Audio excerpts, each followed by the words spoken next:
Bana, mambo vipi? Karibu tena katika kipindi chako cha Mwanga Maisha, ambapo inaambatana na safari ya mafanikio. Na leo nimetembea katika chuo cha uandishi wa habari DSJ ili kwenda kuzungumza na wadau mbalimbali kuhusiana na mada zetu ambazo tunazifikishaga hapa. Na leo nitakuwa na mdada fulani hivi mrembo ili kwenda kuzungumza naye.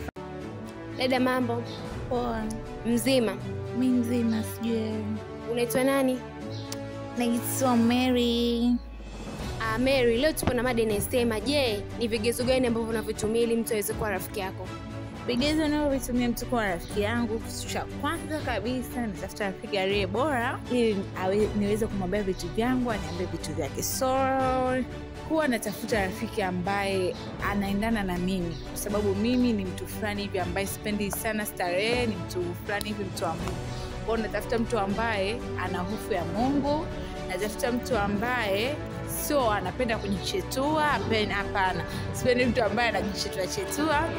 Natafuta mtu ambaye sio mbaili kivipi, yani ina shida na kusaidia, ana shida na kusaidia.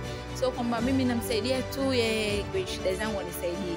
Kwa hiyo ndio vitu ambavyo vigezo vikubwa ambavyo mimi naviangalia sana.